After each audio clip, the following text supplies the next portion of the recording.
बच्चों, आज हम लोग 11th क्लास की फिजिक्स में तरलों के यांत्रिक गुण का लेक्चर नंबर 23 पढ़ने जा रहे हैं। और आज हम लोग पढ़ेंगे कि कोई साबुन के घोल का बुलबुला है तो उसके अंदर दाब अधिक कितना होता है, यानी एक्सेस प्रेशर कितना होता है। इसके पहले वाले वीडियो हम लोग देख चुके हैं कि अगर कोई बूंद है द्रव की या फिर द्रव के अंदर बना हुआ कोई वायु का बुलबुला है, दोनों के अंदर एक्सेस प्रेशर कितना होता है उसके लिए फॉर्मूला निकाला था हम लोगों ने, डेल्टा P = 2T/R। उसको अगर समझ में आ गया है तो फिर ये समझने में कोई समस्या नहीं होगी। तो ये चीज हम लोग पिछली वीडियो समझ चुके हैं कि चाहे बुलबुला हो चाहे बूंद हो, उसके अंदर जो प्रेशर होता है वो बाहर की अपेक्षा अधिक होता है।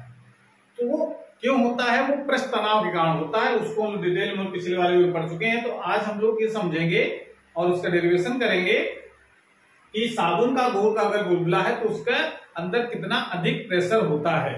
तो इसको देखो सेम है, बस थोड़ा सा अंतर है वो आपको समझना है। केवल भाषा लगभग सेम एकदम, बस वहां बूंद की जगह आपको यहाँ पर बुलबुला आपको करना है साबुन के घोल का, बस उतनी बात आप ध्यान रखनी। पहले अच्छी तरह से समझ लें, उसके बाद भाषा इसमें लिख लेंगे अपने मन से, या हमने थोड़े बहुत इसमें बहुत सरल भाषा लिखी है। इसमें आपको ये मानना है कि मान लेते हैं एक साबुन के घोल का एक बुलबुला लिया हमने।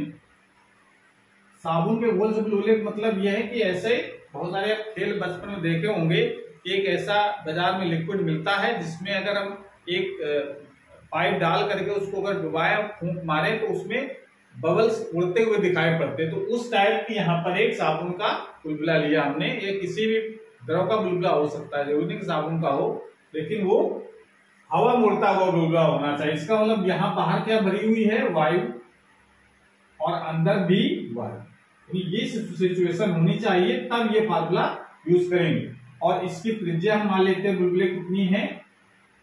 R।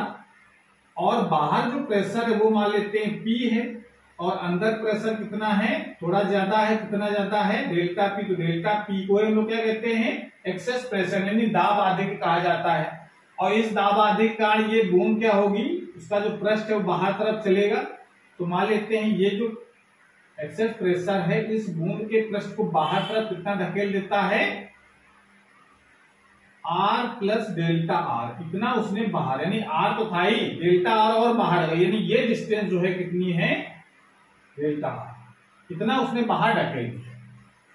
तो कार्य कितना करना पड़ेगा ये हमको निकालना है। तो इसकी भाषा हम लोग जो हमने बताया वो या भाषा लिख लो। माना साबुन के घोल से बने बुलबुले की त्रिज्या R तथा घोल का पृष्ठ तनाव T है।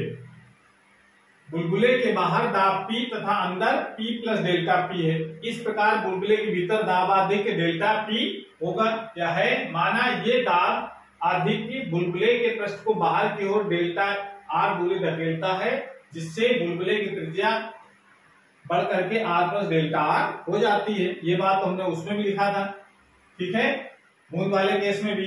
और उसके बाद भी दाब अधिकी के कारण उत्पन्न बल द्वारा किया गया कार्य। भाई दाब लगा तो बल उत्पन्न होगा, बल के कारण ये बूंद बाहर तरफ फैलेगी, बुलबुला बाहर तरफ फैलेगा। तो कितना कार्य करना पड़ेगा? तो उसके लिए फार्मूला आपको लगाना है, W = बल गुणित विस्थापन, यानी बल गुणित डेल्टा R। ये लिख सकते हैं, बल गुणित विस्थापन, या इसको ये भी लिखा जा सकता है बल डेल्टा P × A के बराबर होता है। यानी बल अगर निकालना है तो दाब और क्षेत्रफल गुणा कर देते हैं तो क्या निकल आता है? बल। क्यों? बल का सूत्र हमको पता है, P = होता है F/A। अब यहाँ पर P को क्या ले रहे हैं? जो डेल्टा P, तो डेल्टा P = F/A हो जाएगा। तो यहाँ से F की वैल्यू कितनी आई? Delta P × A × R। या इसको लिख सकते हैं डेल्टा P जगह डेल्टा P रहने तो A जगह ले सकते हैं हम लोग 4πr²। एकदम सेम आपको प्रोसेस में अप्लाई करना है जो बूंद वाले में किया गया था, एकदम सेम, कोई अंतर नहीं। 4πr² × delta R। इतना कार्य करना पड़ेगा उस एक्सेस प्रेशर द्वारा बूंद को बाहर ढकेलने, सॉरी ये जो बुलबुला है उसको बाहर ढकेलने में, ठीक है। अब जरा देखो, ये जो बाहर ढकेला उसने इस बुलबुले के पृष्ठ को, तो उसका क्षेत्रफल बढ़ गया, तो पृष्ठ ऊर्जा में कितनी वृद्धि होगी? तो आप देख सकते हैं बुलबुले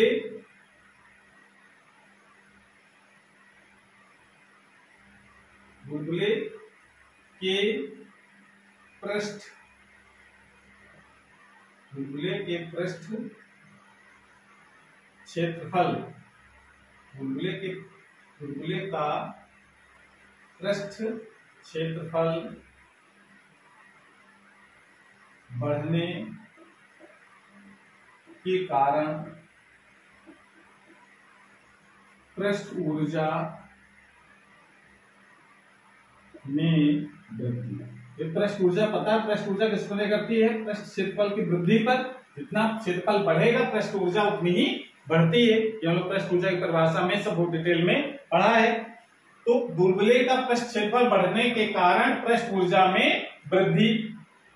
तो वृद्धि कितनी हो जाएगी उसमें से लिखेंगे delta U equal to T into delta A. क्षेत्रफल कितना बढ़ा, लेकिन यहाँ पर समस्या देखो, यहाँ यही डिफरेंस है। बाकी चीजें तो सेम थी बूंद और इस साबुन के घोल के बुलबुले में।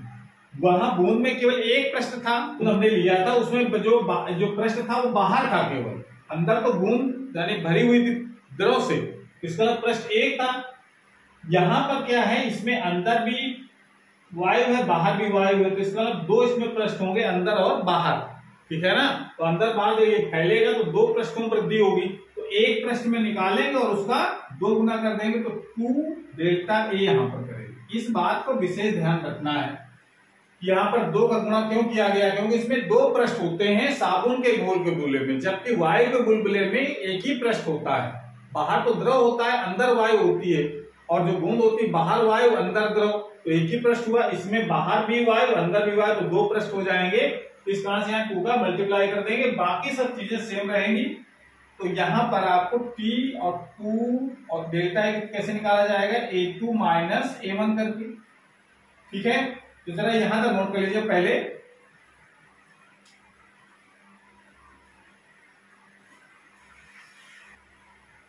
उसके बाद इसको थोड़ा और आगे सॉल्व करेंगे तो डेल्टा U इक्वल टू क्या आ जाएगा, 2T हो गया ये, और A2 कितना होगा, जो क्षेत्रफल बढ़ा है कितना बढ़ गया है, 4 पाई r प्लस डेल्टा r का स्क्वायर, इतना क्षेत्रफल हो गया है। और था कितना पहले, 4 पाई r स्क्वायर इतना था। इसको जरा एक्सपेंड करिए, ब्रैकेट को कितना आ जाएगा 2t, और यहाँ बचेगा 4 पाई r square plus 4 pi delta r square, और यहाँ पर आ जाएगा प्लस 1 पाई r डेल्टा r और माइनस 4 पाई r स्क्वायर, इतना हो जाएगा। 4 पाई r स्क्वायर से 4 पाई r स्क्वायर कैंसिल। और यहाँ पर फिर कंडीशन आपको लगानी है जो पिछले वाले वीडियो में लगाई थी, क्योंकि delta r is very very less than, यानी बहुत छोटा है, बहुत छोटा है, इसलिए डेल्टा r का होल जो स्क्वायर होगा वो लगभग 0 के बराबर मान लेंगे। तो ये कंडीशन है, डेल्टा r को 0 मान लेंगे तो क्या बचेगा यहाँ पर, 8 पाई r इंटू डेल्टा r। इसको हम लोग लिख सकते हैं डेल्टा u इक्वल टू 16 या 16 और t और पाई और r और डेल्टा r, ये लिख सकते हैं। इसको डालेंगे समीकरण नंबर 2। फिर यहाँ पर देखो इतनी पृष्ठ ऊर्जा वृद्धि हुई, कार्य कितना करना पड़ा था, कार्य कितना करना पड़ा, इसको समीकरण नंबर 1 ही रखो। इसको कार्य करना पड़ा डेल्टा p 4 पाई r square into delta r। तो ये जो पृष्ठ ऊर्जा में जो वृद्धि हुई है, पृष्ठ ऊर्जा में वृद्धि, पृष्ठ ऊर्जा में वृद्धि दाब आधिक्य, दाब आधिक्य के कारण, आधिक्य द्वारा किए गए कार्य के कारण होती है। इसलिए